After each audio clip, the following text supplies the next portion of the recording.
We're going to call the Public Works Committee meeting to order Thursday, August 14th at 6 p.m. May I please get a roll call? Councilman Campiano, Councilman Bonanno, Councilman Andujar, Present. Council Vice President Wall, Here. Councilwoman Haroyan, Present. Councilwoman Graziano, Present. Council President Marino. Present. Thank you. Hopefully everyone took a look at the meeting minutes. Can I get a motion to approve the July 17th, 2025 meeting minutes as drafted? So moved. Second. Discussion? May I please get a roll call vote? Councilman Andujar, Yes. Council Vice President Wall, Yes. Councilwoman Haroyan, Yes. Councilwoman Graziano, Yes. Council President Marino. Yes. Thank you. Next on the agenda is committee matter carried over. Seeing none, we're going to move on to public comment in the chambers. I welcome the public to come up and comment on docketed matters only. Please state your name and address, and you'll have about 4 minutes to provide your comments. Please step up in an orderly fashion. Thank you. Okay, seeing none, I'm going to go ahead and ask Tom if there's anybody on Zoom that would like to participate in. Pauline DeRosa.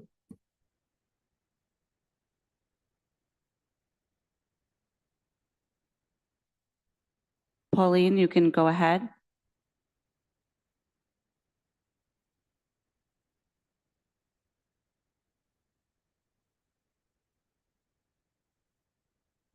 Pauline, please unmute and make sure your microphone is working.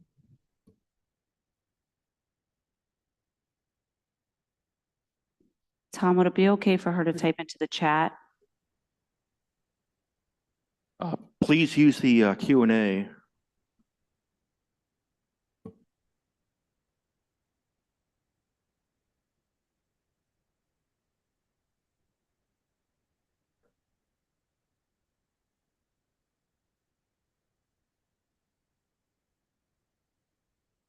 Ms. DeRosa, if you could type into the question and answer box to confirm that you have microphone abilities.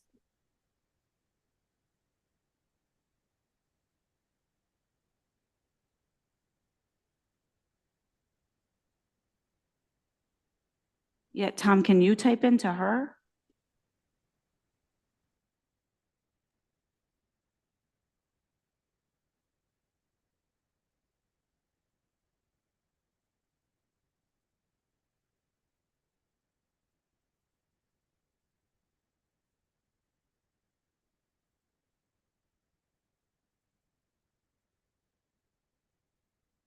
Okay, I apologize, Mr.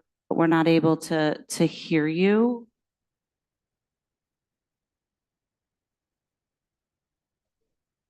If you'd like to call back onto a phone or type into the chat, I know I keep saying that, but I don't want to leave you hanging.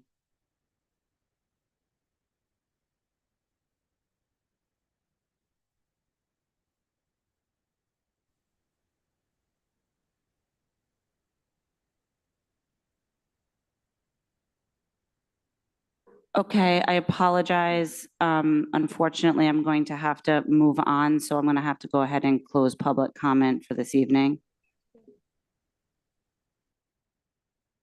Okay, new matters before the committee.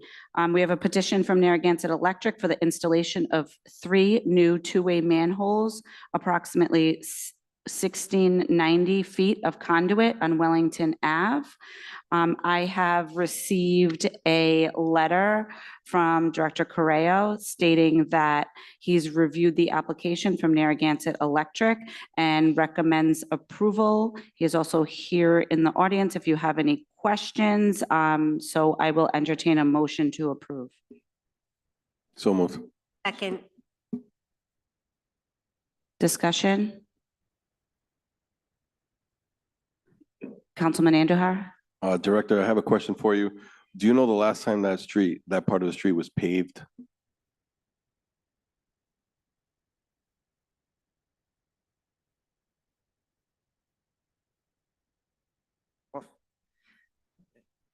That work is part of that I-95 Route 10 interchange project with Rhode Island Department of Transportation. We had received plans a few months ago with them regarding getting a right-of-way permit to work within the city right-of-way, and the Chair, plans. Madam Chair, we're on for a poll. We can't be talking about future plans to pave roads. Thank you. I appreciate that. I mean, Madam Chair, my only question was if they're gonna retrench it with asphalt or cement. That's where I was trying to get at. But I mean, if we can't talk about it, let's move on to something else. Is asphalt related to the poll? No. Not at this time. Okay, thank you. If there's no other discussion, may I please get a roll call? Councilman Andujar? Yes. Council Vice President Wall? Yes. Councilwoman Horoyan? Yes. Councilwoman Graziano? Yes, Council President Marino? thank you. Next, another petition from Narragansett Electric for the installation of a new pole, which is P9015-50 and P9009-75 for a feeder to 7F1. They're going to also install a new poles and feeder at 2213 on Wellington Avenue. Again, I have a letter from Director Correo. He reviewed the application, and he recommends approval. He is here in the audience to discuss this specific item. If anyone has any questions, and we will go ahead and entertain a motion. So moved. Second. Just for the record, is that a motion to approve? Motion to approve. And I'll second your motion to approve. Thank you. Discussion? May I please get a roll call? Councilman Andujar? Yes. Council Vice President Wall? Yes. Councilwoman Horoyan? Yes. Councilwoman Graziano? Yes, Council President Marino? Yes. thank you. Next is council communication. We're going to go ahead and start with Councilman Wall. This is in regards to 45 Poplar Drive and rodent and rat issues at the apartment. So we're going to hear an update on that. Thank you. Certainly, I'd like to hear it, and I have a little feedback. I did visit the site. I just want to point out, I took a couple of pictures when I went out Friday. That is 43 Poplar Drive, that whole section, okay? And recently, as sad as it is, someone sent me a picture. I copied a couple of them. They sent me about 40 of them. There's about 20 rat holes there. It's the same property, except on that property, there are two buildings. In my initial presentation, I took pictures of some of the others. I had the opportunity Friday to go out, and I'll say the first one, the one that is on Cypress Avenue and the Poplar Cypress Avenue there, that one there, they seem to have done a pretty good job. They put out some bait traps. They look new. There's no mud in it. Most, I'll say most, I will not say all of the rat holes are filled in. Most. It was infinitely better. However, if you turn the corner, the same property, that's why it's highlighted, it's under the same owner. There's the other apartment building as you turn the corner that's under the same listing, has multiple, if not 15 rat holes. 15 of them. And as I was out there, people asked me what I was doing because I had a complaint. And they told me, yeah, there's plenty of rats there. There's rat holes here, and we're very disturbed, and nothing's really being done about it. The thing that's interesting about this one is, and I asked, I was looking for the trash, because I figured where do the rats eat, right? They have to eat the trash. The trash in this one, it's a very nice apartment building. The trash in this one is in the parking garage that's underneath it. But as I walked in and saw it, it was pretty highly filled and it was uncovered. So if a rat, and I understand they're pretty ingenious little beasts, if a rat can get in there, he's got a good meal there, and he's uncovered from the heat, So that is a concern because that's the same exact property. So I can tell you the first property we looked at from my vision, and that's Friday, as of Friday afternoon, it still has some rat holes, but it's infinitely better than it once was. The second one that's also in the same lot, it looks like nobody did anything to it. I'll be honest with you. And I just wanted to preface that before I get the update that I was kind of surprised to see, to get a call. I thought they were going to call me and say how it was doing so much better. And I think we got mixed reviews here. But I'm definitely ready for whatever update you have, Director. As to that, I'll make sure I call that to their attention. They'll be happy to go out and assess the situation you just described. I'm not sure if their report included, I'm not sure those addresses, as you said, because I know it's been reported as 43 or 45 Poplar. I don't know if there's been confusion. However, regardless, we'll have inspections take a peek and talk to the management there. Director, do you mind if I just make a commentary on this one? And it's going to sound snarky and it's not intended, but it's frustrating. If we're going out there, and I know when I originally went out there, I didn't just go with the, blinders on to one apartment. I walked all around. I walked into Garden City to see what it was like. I'm so surprised that no one decided to walk a little further down. The apartment's almost, look at the space between them. I'm just frustrated. I'm not frustrated at you, but if we're really trying to do something about it, walking around specific places with blinders on, I don't think, and maybe they could have looked at the same vision appraisal I did. If I could find it, I'm not, I don't know every home in the place, but it is annoying. I know you can't voice that, but I have the ability to voice it because my constituents are saying. Thank you. I'm sorry to interrupt. That's okay. My only response is I'm not sure if that was inspected or not. I'm not saying it wasn't. I'm not saying it was. I need to confirm that. Had it not been, then they'll take a peek, to assess it. And I don't think that would be a problem.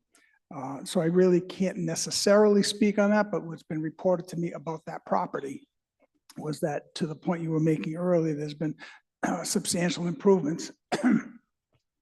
And, as we last reported, they did replace, as confirmed, the inspections was out there earlier this week, I believe sometime.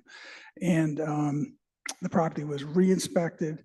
The dumpster, new dumpsters that seemed very contained, accessible with lids down, the ones that were observed. Certainly, as you mentioned, I'd be happy to point that out tomorrow. They have developed inspections has developed a good rapport with the management company, who is, I'm told, also the owner. That's all positive. The one thing that they did mention to me specifically, and I don't know if this pertains to that area of the property, but they did say there are open rat holes. And the reason for that is that's because the pest company wants to be able to put bait or poison down those holes. So people will observe rat holes. They're not covering those up. And the intention there is that the pest control people have access to basically put poison in the holes. Again, I'm not sure what holes and where, but that may attribute some of their efforts. I don't know. But if you observe some rat holes, some, I was told, I'm not a pest control expert by any stretch, but that's what I'm told was their means of mitigating. So that would account for some of them. I'm not sure all of them. And I too am not, but I've been doing a little research on it. It seemed like the research I've said that, and anybody who knows anything, I don't know, Director, if you know anything more than I do, that we're supposed to throw the poison down, or gas, and not gas like gasoline, but there's some type of poison, noxious gas that they shoot down the hole, and then they cover it. The way I understand it is the holes are supposed to be covered. Those where the rats dwell, we're supposed to cover. And I believe that's even in the state law, the state regs, because people are seeing that, and I don't blame them. I'm not, and you know what? I'm not going to question. I certainly like to talk to them on that matter, because they did fill in. We had in that one spot, we probably had 15, 20 easily holes there. I think all but 3 are filled in. right now. So they filled in the majority of them. All right. Now, on the other property, they didn't fill in. No one's even going there. I'm sure of that. All right. I'm sure. I can't see how they went anywhere near it. All right. But just a commentary back and forth. The way I understood it, that wasn't the way it's supposed to be. But you and I are both in the same boat. I'm not an exterminator. I'm not a rat guy either. They did mention they're finding dog poop there. Don't know if that's tenants or neighbors that allow the droppings to stay there. Does not help the situation. But their maintenance, we're told the building maintenance people do go out and tend to that. Again, we're happy to follow up as you indicated. And that's what I have. I do have a question. When I checked, when we originally brought this up and we met in the mayor's office in the first week of June, and this was brought up shortly after on June the 12th. All right, so we're about 60 some odd days later. All right. Now, as I did say, I was real clear that that property is a lot better. But the truth is, they haven't fixed everything. They've had 60 days to do what they needed to do, and there are 3 holes. Have they? I mean, at that time, we sent a letter.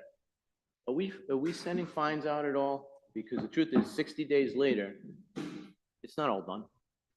I'm not aware of it, nor do I believe they would have fined people because of the improvement to the area, at least the area, if not the whole area that they addressed. Again, we'll check it, but you can't fine them for something that they're not guilty of. Well, I mean, Well, you can't I'm not prove. going to go back and forth. 60 days is still not done. You're saying that, but I'll ask inspections they're saying it is. If they miss that area of the property, be happy to check it out. But as you said, there's tremendous improvement, at least in one section, and you just have to confirm the other to see if they are inspecting it. All right. Councilman Wall, if you wouldn't mind if I added something? Not at all. So I do have, yes, more. Well, I'm just thinking like, can we get a report from inspections? Like, I would generally write like all my site visits down, what I've seen, the compliance, what's not in compliance. So I'm wondering if that would be helpful to you, Councilman Wall, if you received like what their inspection report was. I mean, it's a public record, so like whatever their inspections were, would you like that?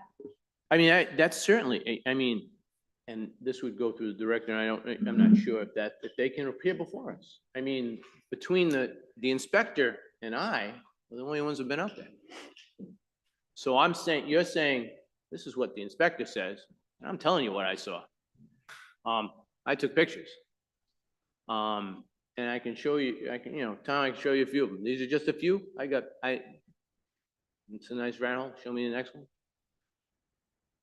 Yeah. And similar to the other ones, and there's a bait box there. I can say that bait boxes look like they changed. There should be one in a wall. There's a wall that goes around the parking lot. In every seam in the wall is a pretty sizable hole, rat hole that I found. That the neighbors pointed out to me. So that's there. I didn't take any pictures of the existing structure. I thought they had done a good job, but the job's done when it's done. So that's my frustration. If it was one rat hole, there's about 3 there still now. It's better than it was, but it's not done. So, Director, is that something we do, or just tell me the truth? Would we bring the inspector in before Public Works? Is that something you'd be amenable to? I'm not sure if it's right. just redundant or over the top, frankly. Okay. Here's her report. I spoke with the owner's son who was in charge of the issue. Attached are a couple of invoices as indicated on one of the last dates of service on August 5th. The property is clean except for, I'm assuming, the tenants not picking up dog waste, as there are some in a couple of spots between the 2 buildings. He says he has his maintenance man there at least once a week. They remove any that they find on the ground, as well as the tenants have been notified. Also, there are some holes which have bait boxes right next to them. He is going to contact the pest company and see if the holes can be filled in again. But they had told them the last time a couple need to stay open because they also use bait underground. The dumpsters were replaced and closed. That's the report. You're not going to hear any more than that. We can have them in and pay more overtime and get the same answer. That's the only difference. We're not lying to you. We're not hiding anything. No, and I hope you understand, I'm not accusing you. But what I am, and you can tell by the tone, you know how I am, Director. I am frustrated that I walked right there and saw a similar thing right next door. So that piece, and you weren't the one who went out, I get it. That piece is pretty annoying because we know we have a situation here. It's not beyond the realm of possibilities that they could be in the next building. So I would like to continue this. Fine. Is it possible to have, for the members of the committee, to also have the report available to us, just the copy in our packets? Is that possible as well for next time? Sure. That's excellent. Thank you so much. All set? Okay, next is Councilwoman Haroyan, on a Budlong pool update and a citywide splash pad update. I know Director Correo is here, to give us an update. Councilwoman Haroyan, would you like to say anything before the director speaks? No, he can speak and update us, please. All right, thank you for having me come here. I do have, yep, it is on. I do have good news and better news. The good news is the building itself is moving along quite well. All of the roughing has been done. All of the inspections have been completed. They've already put up all the wall board on the interior side. They have primed all the wall boards. They did some filling of the concrete floor that needed to be done so that it all becomes onto one level. There's companies that are going in next week to finish the painting. They were just waiting for a color choice, which they had received today. They'll be out there next week to finish the painting. They'll be out there to start prepping the floor to put the epoxy coating that has to go on the floor. And then once that is complete, within the next 2 weeks, they'll be putting in the final fixtures, working on the petitions that have to go up in the showers and in the bathrooms. And we're looking to have the actual building itself, which is only the lower level of the building, not the upper part, but only the lower level.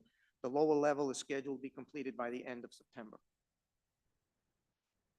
The better news is that the water is no longer entering the pool the way it was. The dike that they built actually worked. So we've been able to contain the water. They did put in what they call a well point, and they put 4 pumps in the ground to help relieve the pressure that was originally pushing that water up into the bottom of the excavation. So that's been in place. We wanted to make sure that was functioning and that we were able to get that water down. So right now there's almost zero amount of water in there. And as a result, now they're going to get the site contractor back out there to clean out the excavation, and then he can continue his work to put the sub drain that needs to go in at the deeper end of the pool. Once that's complete, then the pool company that's building the pool will be coming out, and they have approximately 45 days worth of work to actually get the pool itself constructed. The way things are going now with the timing that we have, some of the final things that you need to do on the pool are weather sensitive and temperature sensitive. So as a result, the plan right now is they'll get the pool structure itself in place. They'll backfill around the pool, and we're going to let it sit through the winter. We're looking that work should be completed around the end of November. Then what happens is next spring, depending on the weather, whether it's March or April, they will plaster the pool, put the tile in on the pool, and they need to fill that pool with water as soon as they complete the plaster, because that helps cure the plaster on the pool. And then once that's done, the rest of the flat work around the pool, which are the aprons, will be able to be completed, and we anticipate that that pool would be done by the late May of next year. Thank you very much for the positive updates tonight. Thank you. I just had, sorry, I have a question. So now, I'll just say, we are drought. It hasn't rained in like, I don't know, 10 days. So I would hope there was no water in there. I guess I last time I voiced my opinion, and about the concern of where it's going to be pumped and like what the soils are out in the area that it's going to be pumped and whether it's going to create another issue where the excess water is being pumped once the pumps go on. And like, if you've taken a look at that in the soils, and if those soils can meet the criteria to handle that water. Yeah, the good news is that's all adjacent to that, and I'm not sure what that would be called, but there's a wetland adjacent to where the pool area is now. There is an area where the DEM had come out there a couple of weeks ago to review the site. And the only thing that they had asked was, because the water that's coming out of there is groundwater, it's clean, there's no siltation, there's no chemicals, there's no nothing in it. They said, as long as we're dumping it into a hay baled containment area and you let that seep through, any sediment that's within that water, which right now has been zero, but if there was any, it would be captured in that containment area that they have. And they said it's fine to let it leach out over the ground and into that wetland adjacent to where the pool area is at the far side of that site. But that's not in perpetuity. Is it in perpetuity? No, we don't anticipate that to happen in perpetuity. We're just trying to get that water down so they can construct the pool. Once that's done, then we need to evaluate whether or not we need to have all that pumping to continue. Because once the pool is in the ground, it is designed to sit in the water table. So it's going to be about 2 feet in the water table at a constant level. So they have a subdrain underneath the new pool. The floor itself has been designed to withstand the pressure of that being in 2 feet of the water table. It's reinforced concrete, and all of that should be the point so that we can continue or discontinue the use of the pumps and be able to let the groundwater seep its natural level again, surround that pool in the area that it was, and hopefully we'll have minimal pumping required in order to maintain that. Okay, yeah, so just hear me out. This is my thought. So like if it had to continue in perpetuity, essentially there would be an area acting as like an infiltration basin. And I'm not worried about the water. I know it's clean and I absolutely agree with that. I guess what I'm concerned about is where the estimated seasonal high groundwater is, where you're pumping it, and whether or not during like large storms where the soils become saturated, whether or not the area that it's being pumped to, if it is this, I just want you to, I want to voice my concern that like if it can withstand like 100-year storm. So like, I guess my concern essentially is like, if you pump it out somewhere and you're displacing the water, that's fine, but the soils need to be able to handle it. And that needs to be designed appropriately if it ends up being in perpetuity. Right, and if we were just dumping it on the soil, I mean, then you could consider doing it. There was no watershed analysis done to evaluate what a 100-year storm would bring to that area. But like I said, right now it's adjacent to a very, very large wetland area, and it has been able to contain that water. There has been no additional flooding as a result of it. We've had some significant rainfalls over the past couple of weeks before we had this nice weather that we got now. There was never a problem downstream, never an issue, and I wouldn't anticipate there would be any as we go forward. Okay, all right, just if you need to give me a ring, I mean, I can help out. Okay, thank you. Thank you.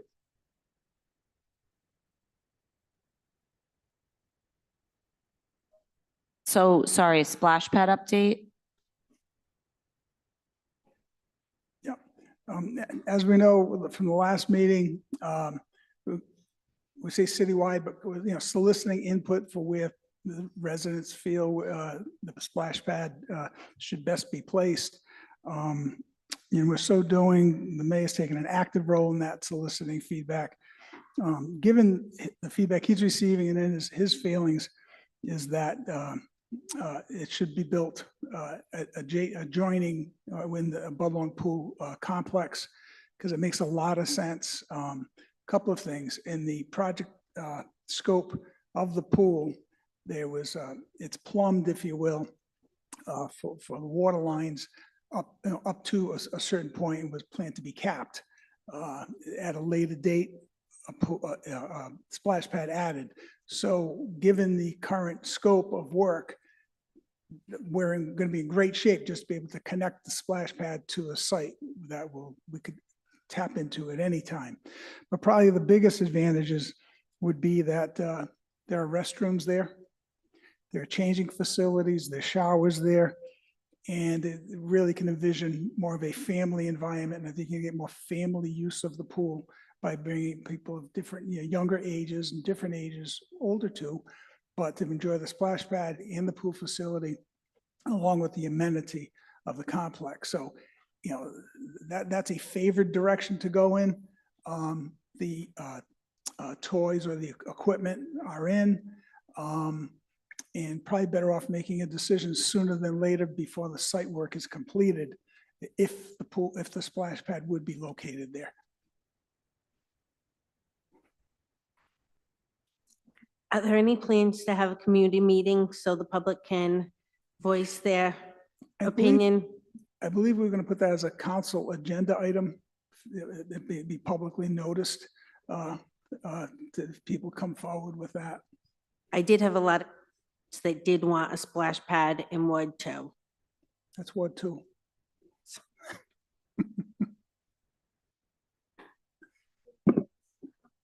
Council President Marino? Thank you, Councilwoman Graziano. Director Moretti, do you want to have this meeting in August or September? Earlier the better, Okay. Council President, for the reason I mentioned that with the site work being completed over the next several weeks, Okay. it would be better to know sooner than later. So if you can, I would say, if we could possibly do it for the end of August, Okay. or it'd probably be better off. All right. It makes doing sense to so. have its own meeting. So, okay, I'll reach out through the clerk. Thanks. Thank you. Okay, anyone else like to speak? Matter? Wonderful. Okay, seeing none, I'm going to head over to Councilman Ritz and myself are going to sort of talk about speeding citywide. So I'll let Councilman Ritz go first since he added this to the agenda. Thank you. I'm not a member of this committee, so thank you for letting me talk about it. When I walk and meet with residents, speeding for Ward 4 is definitely the #1 thing I hear about, mainly Hope Road and Natick Ave. So with Natick Ave, I know most of you guys are familiar with it, but it is a very windy road, has a lot of curves. They did do a traffic study. The average speed was 31.9 miles per hour, but like I said, it doesn't reflect the dangers posed by it, with the curves and narrow lanes. I know temporary speed bumps had come up. I talked to Chief Winquist, and he shared his concerns with it interfering with emergency response, snow removal, liability risks. So I understand the concerns there. But I did do some research on this with what other towns were doing, and I did talk to the traffic safety engineer on some of these ideas too. I bring it up here just so I think these are things that could be used in other areas of the city, and then just to share it with you too, and I can email it over. Some of the things that had come up. But some of the things I've seen and heard from the residents there too was installing the radar speed feedback signs, having them more prominent on the road, more police cruisers there, which I had speaking to Chief Winquist about when we have increased that a little bit. But implementing traffic engineering solutions like lane narrowing, improved signage and curb extensions. The traffic engineer thought that was an interesting idea. But needed some approval with you to explore it a little bit more.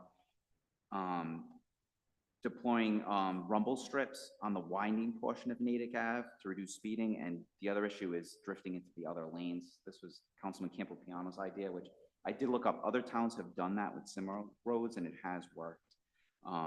Also, centerline buffers, again, the lane drifting is an issue there too. And then a community speed watch program to engage residents in monitoring and reporting speed has worked in other towns, making it easier for them to report these issues, especially with habitual speeders on that road. I know there's been a few that have been sent in, and they've addressed that with them, and it seemed to alleviate that issue that we had there too. So I just wanted to share those ideas with everybody. I'll send them over to you to think about too, but those are some different things that I thought that we could possibly try there, and if works, that could be used.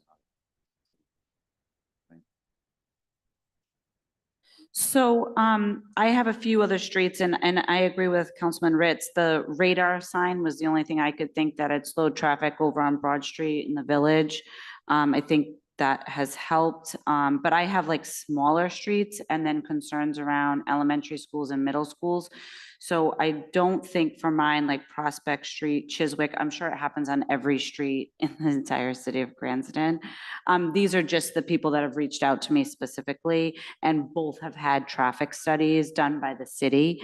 The smaller streets, I understand, wouldn't have the radar signs because we can't afford to do, thousands of radar signs on every street. But I'm wondering if, like at the elementary or middle school areas, Park Avenue, we could have some of those signs, and maybe like obviously Natick Ave would be a prime one for it. And I would even say, I think Hope Road has one in some spots. Okay. But like definitely around the elementary and middle schools, I think that is a good investment. I've also done the same thing that Councilman Ritz has done, which is reach out to Major Catalano and explain all my issues with speeding. And we had the colonel here and he did explain that, you know, they have a team of people that go through and target traffic. Obviously, we're not going to completely alleviate every speeding person in the city of Cranston. That's an unrealistic expectation. But I think little things go a long way. So I'm wondering if like, you know, the administration could think about exactly what we're talking about, like the radar signs on some of these like larger roads. And then I think we did talk about lane narrowing with the colonel. That also serves as an excellent stormwater reducer. So I would be in favor of that. So I just wanted to, I mean, I thought I would piggyback because it's something that I get a ton of feedback from my constituents and our residents about the speeding. But if we could start tackling, like I said, like the high traffic areas, like elementary schools, middle schools, Natick Ave, Hope Road, that would be great. And I'm sure other wards have similar issues. And maybe there could be somebody that identifies these larger areas and there could be some type of budget for these signs. That's my thought. The cut-through streets to schools and areas. Direct across the street here, Rugby, they speed. Oh, and then the last thing was, I think the colonel offered to do like a little community outreach on speeding. So if, you know, council members were interested in doing that, maybe we could do that at like a central location somewhere. I was thinking about reaching out to him and seeing if he could do that. Okay, great. And I don't know if anyone else had any comments. I do. Director. I'm learning a lot. I see council people going directly to staff people. That's against the charter. It's sort of, let me say, the fine line between directing and inquiring. Is a good example where the administration is blindsided to the activities that you've engaged with our employees. Our employees don't necessarily give the feedback. So we kindly request to play by the rules. We'll be as helpful as we can to you if you can cooperate with us. That'd be appreciated.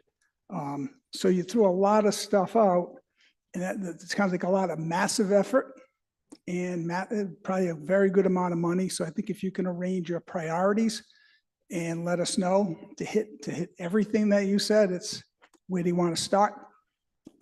So if you can narrow that down a little bit, it would probably be more productive for all of us. Thank you.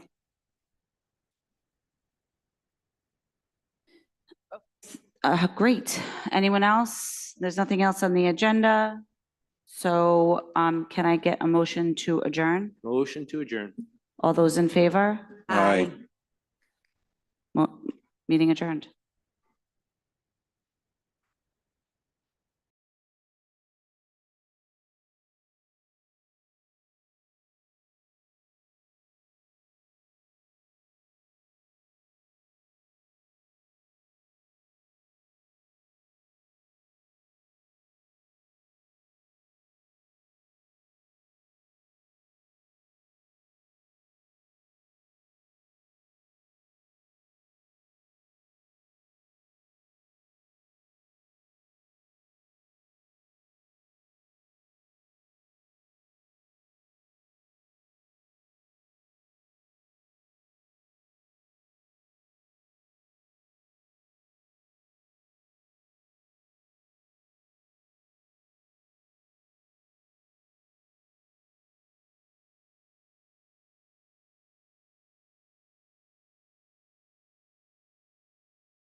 at 6:43 PM on Thursday, August 14th. Clerk, may you please take a roll? Councilman Campiano, Councilman Banano, Councilwoman Graziano, Present. Councilwoman Horoyan, Present. Council Vice President Wall, Here. Councilman Andujar, Present. Council President Marino. Present. I would like entertain a motion to approve the minutes from the June 2nd, 2025 special meeting. So moved. Second. Clerk, may you please take a roll? Councilwoman Graziano, Yes. Councilwoman Horoyan, Council Vice President Wall, Yes. Councilman Andujar, Yes. Council President Marino. Yes. I would also like to entertain a motion to approve the minutes from the June 12th, 2025 meeting. Motion to approve. Second. Clerk, may you please take a roll? Councilwoman Graziano, Councilwoman Horoyan, Yes. Council Vice President Wall, Yes. Councilman Andujar, Yes. Council President Marino. There are no business carried over. I would like to open up for public comment. Is there anyone in public that would like to speak? Seeing none. Tom, is there anyone online that would like to speak? There's no public comment online. At this time, I'd like to close public comment. Moving on to new matters before the committee.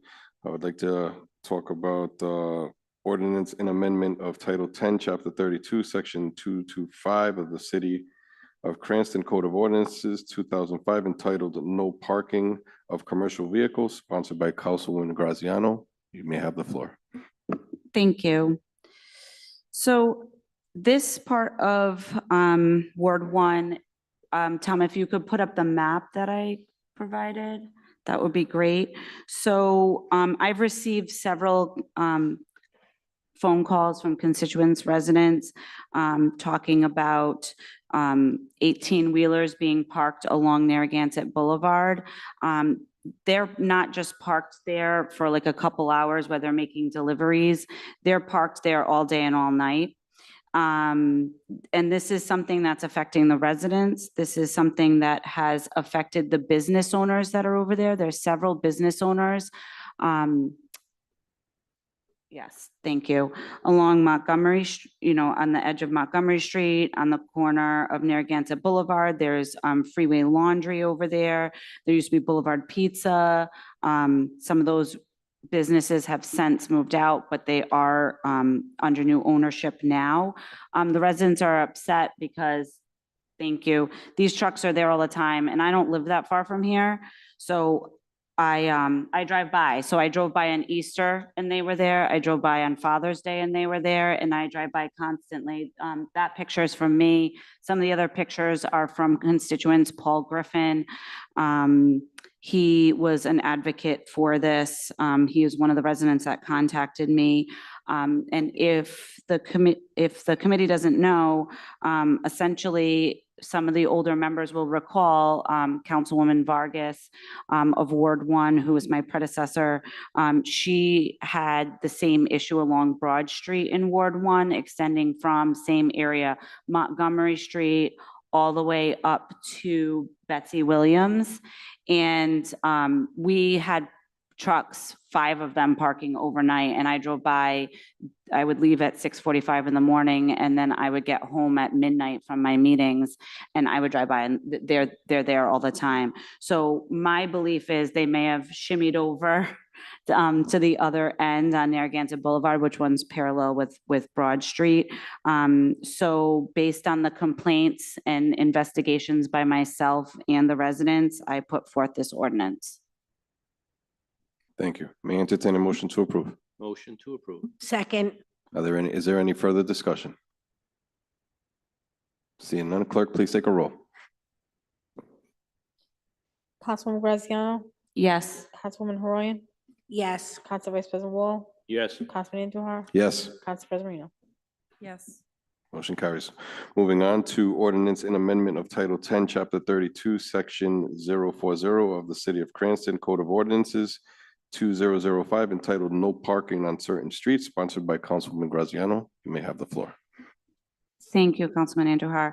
So I would like to read a letter from a constituent who lives on Woodbury Road, who reached out to me. She reached out to me about an incident. It was June 6, 2025.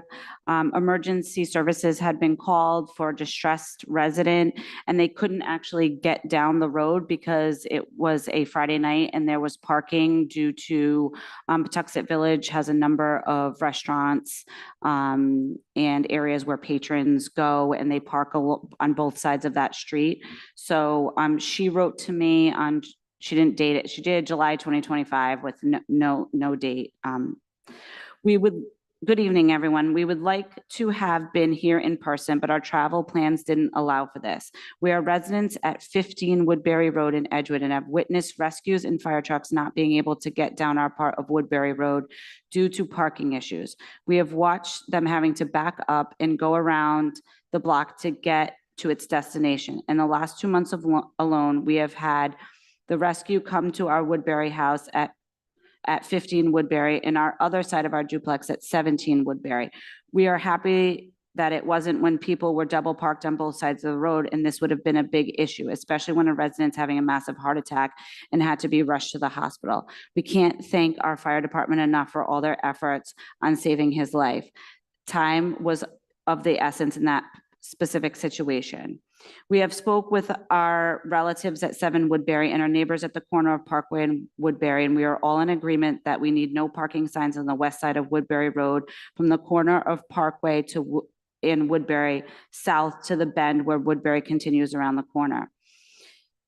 And I won't read the rest because it goes into like an incident with the police and some cones, but that's the gist of what, and that was from Ralph and Donna Balazzo. In addition to that, there's also a letter attached to the agenda from our fire marshal who also supports the request for this ordinance. And there's a few pictures. Tom, if you could just show really quick, just so the members can see. That's the length of the road. It's approximately 268 feet. And then there's some pictures from the residents of the parking on both sides and how difficult. The width of the road, I also measured it, is 24 feet, which is smaller than a standard width road.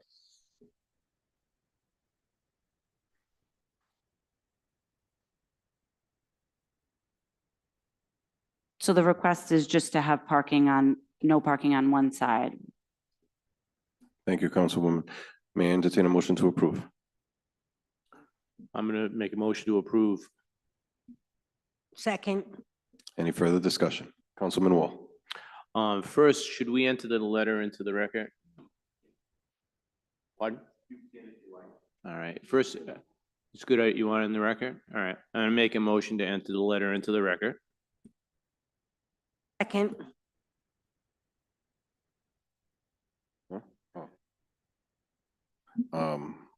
Any further discussion? Clerk, please take a roll. Councilwoman Graziano? Yes. Councilwoman Haroyan? Yes. Council President Wall? Yes, Councilman Andujar? Yes, Council President Reno? Yes. thank you. Letter to be given to the clerk. Any further, Madam President? Thank you, Councilman Andujar. Thank you, Councilwoman Graziano, for addressing this. I would like to be added as a co-sponsor, if that's okay. And the only other question I have with respect to this ordinance is for the solicitor, just to make sure we don't run up against the issue of, do we need to hear back from the traffic engineer on this? Can I go? You may proceed. So I did reach out to them through the administration about this, and I went back and forth with it. And I asked if the traffic safety would provide a comment, and they said no, that they wouldn't do it. And so this is where I was at. Councilwoman Graziano, if we can, to satisfy the charter provision, we can get something in writing that says that they choose not to make an opinion, then that'll suffice. So can somebody, I don't know who's supposed to ask, but they're not going to do it for me. That's the way I understood it from my inquiry. So how do I get that? Madam President? Thank you. I'll send an email this evening addressing it on your behalf, and I'll CC you on it. Thank you. Thank you, Madam President. So I guess we're back to, we had so moved. Any further discussion? Seeing none, clerk, can you please take a roll? Councilwoman Graziano, Yes. Councilwoman Haroyan, Yes. Council Vice President Wall, Yes. Councilman Andujar, Yes. Council President Marino. Yes. Motion carried. No council communications. May I entertain a motion to adjourn? Motion to adjourn. Second. All those say aye and nay. Ayes have it. Adjourned.